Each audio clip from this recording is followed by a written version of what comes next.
aí em qualquer lugar. Bom, outra coisa que eu tenho para mostrar para vocês.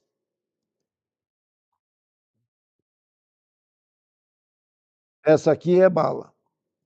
Apenas 1% dos criadores de N8N usem esse truque. Vamos ver quem de vocês está usando. Pessoal, quem é que de vocês sabe configurar o N8N para ser paralelo, para funcionar em paralelo? Então, o embedding é para transformar a palavra em número para dentro do RAG.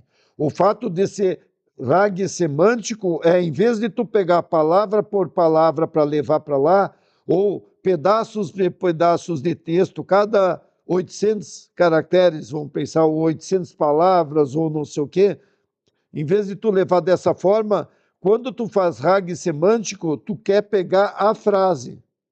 Então, tu pega até o ponto, ou tu pega o parágrafo. Então, tu faz semântico porque tem uma lógica, senão ele poderia pegar um pedaço e um outro pedaço, né? Ou seja, se eu tenho esse parágrafo aqui, eu podia ter pego, talvez, né, só essa parte até passo, né? Daí, como é 20%, a outra eu faria isso aqui, ó. Agora, se você pega e diz assim, eu vou pegar esse pedaço aqui, até o ponto, depois eu vou pegar esse pedaço aqui, então tu está guardando a semântica da explicação. Então, quando ele vai buscar, ele vai buscar o contexto todo, e não vai ficar os pedaços, daqui a pouco ele pegou esse pedaço só, né? Pegou só até passo a passo, e não pegou o resto. Isso aqui porque está num outro bloco. Ok? E como você mandou buscar 20, né, esse outra parte seria o 21, então ele não vai pegar, daí ele perde isso, certo? Bom, pessoal, Everaldo, Miranda, boa noite, Alexandre. Então é o seguinte, eu quero saber de vocês se vocês sabem fazer paralelismo. Ó, o Nath largou essa hoje também, muito boa essa dica, certo? E ele disse que apenas 1% dos que usam o N8N sabe usar esse truque. Então, olha só, vamos lá dar uma olhada. Eu já coloquei aqui. Aqui está o JSON para vocês terem ele para brincar. Aqui está um documento todo. Sei. Não, olha só, o embedding, o Carlos está perguntando assim se precisa usar embedding ou não. Vamos lá explicar sobre isso, então. Primeiro, depois eu venho para cá. Olha só, quando eu quero gravar informações dentro de um banco de dados, eu gravo normal, tabelas, né?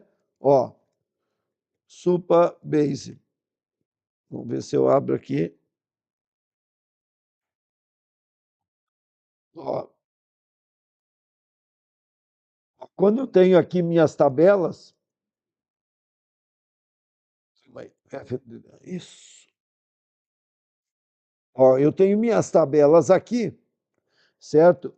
Clientes, estados, marketing, etc. Eu tenho todas as informações, eu mando gravar direto. Agora, se dentro do Supabase ou lá do Pinecone, eu quero fazer uma tabela de vetor. O que é vetor? Vetor é você traduzir de palavra para um número, certo? Para número, certo? Eu estou falando para leigo, tá? Se alguém é bem técnico, me perdoa, certo? Então, o que eu vou fazer? Eu vou criar um banco de dados normal, mas dentro desse banco de dados vai ter só número. E vamos pensar o seguinte, se você tivesse que pegar uma palavra, certo? Abacate, e você quiser armazenar abacate lá dentro, e vai ter muitos lugares aparecendo abacate, você tem que pegar A, B, C, K, T, ou seja, 7 posições. Se eu agora pegar e dizer que o abacate é o número 1253, eu vou guardar uma posição que é o número, certo? Então veja só como é que eu consigo otimizar meu sistema.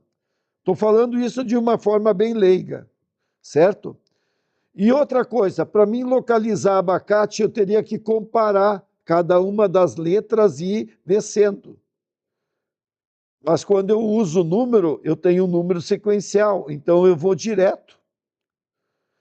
Então, quando a gente está usando o vetor, eu tenho essa vantagem. Só que como é que eu converto palavra para vetor?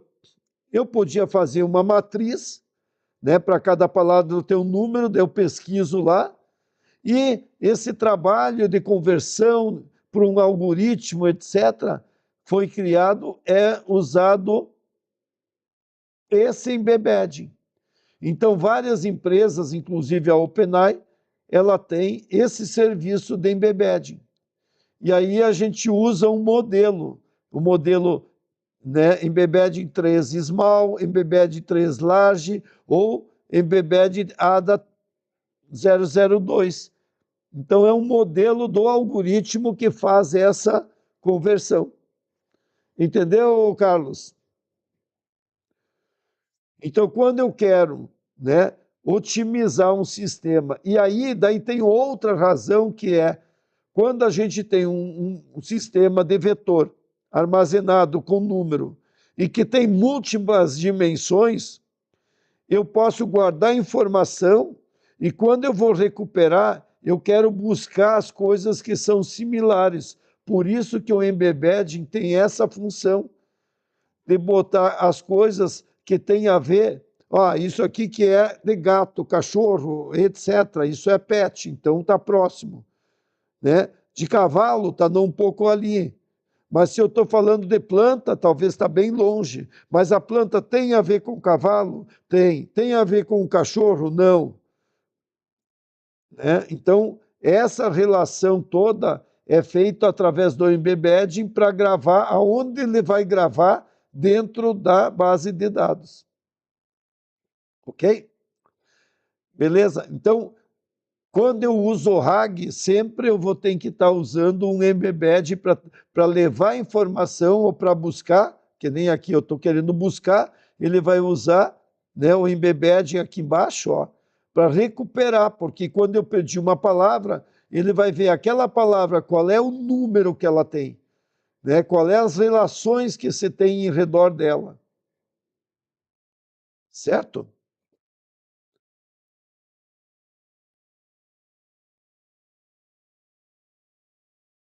Bom, voltamos para o nosso sisteminha lá. Então, vejam só. Aqui, então, eu tenho o documento. Isso aqui é como é que eu vou fazer paralelismo dentro do N8N. E aqui eu peguei e fiz um resumo, né, do que o Nath trouxe aqui. E eu até podia pegar e vir aqui colocar mais dicas, etc. Mas como é dublado e é um vídeo curto, então vocês podem assistir aqui. Mas eu vou dar só uma palhinha para vocês, é o AP42. Então, já que é isso, vamos lá ver.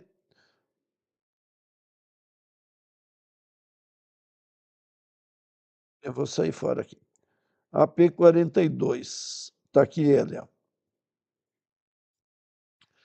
Olha só, pessoal. O que acontece? Quando você tem o fluxo aqui, eu mandei ele buscar aqui, certo? E ele foi buscar uma informação lá dentro do Perplexity.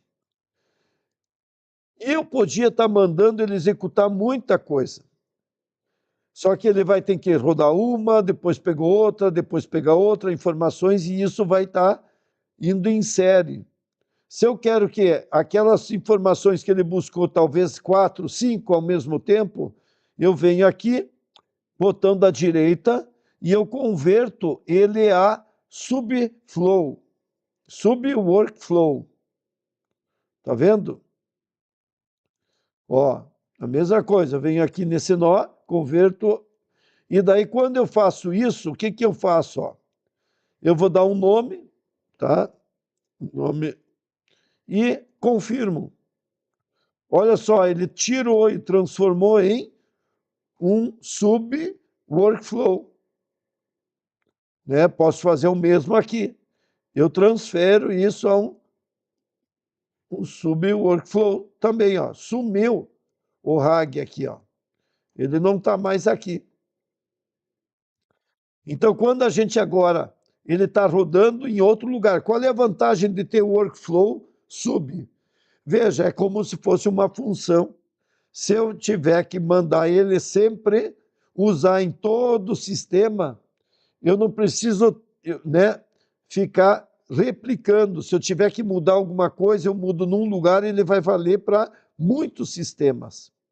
Então, eu dou 2 cliques aqui, e aqui, né, tá vendo? Roda todos os itens, certo?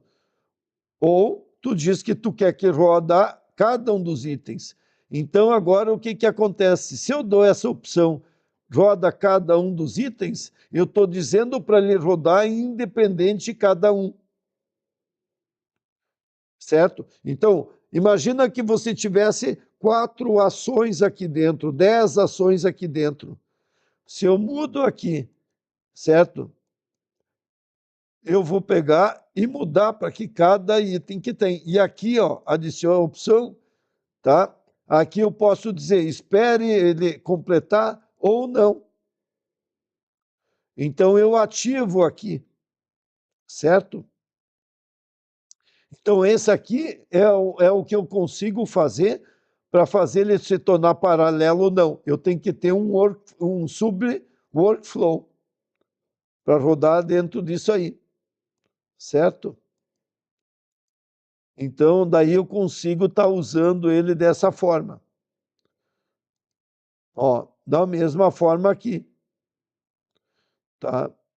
Então, ó, roda somente todos os itens ou não, certo? E se vocês tiverem dúvida, o que que vocês podem fazer? Vem aqui, dá um print, né? Vocês já viram aqui.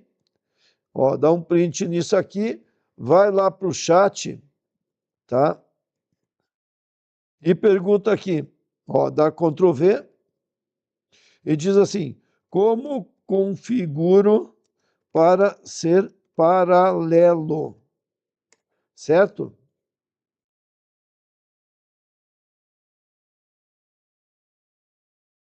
Outra coisa, eu não disse para ela que isso aqui é N8N, ele não entendeu bem, tá? Olha só, paralelismo só funciona se cada execução for independente e não depender do resultado dos outros itens, certo? Deixa eu botar aqui. Isso é N8N. Devo ativar ou não? Deixa eu ver aqui o que, que eu mandei para ele. Modo. Não. O que devo deixar no modo se quero que rode paralelo. Tá? Só para mostrar para vocês, quando vocês tiverem problema em coisa, onde vocês têm a ferramenta para responder. Ó. Ó, quando você rodar no all itens, não roda paralelo. Ele processa todos os itens juntos em um único batch. Se você botar, né, run 11 cada item, ele vai rodar cada um em paralelo, desde que os itens sejam independentes entre si, certo? Então, é isso aí, ó.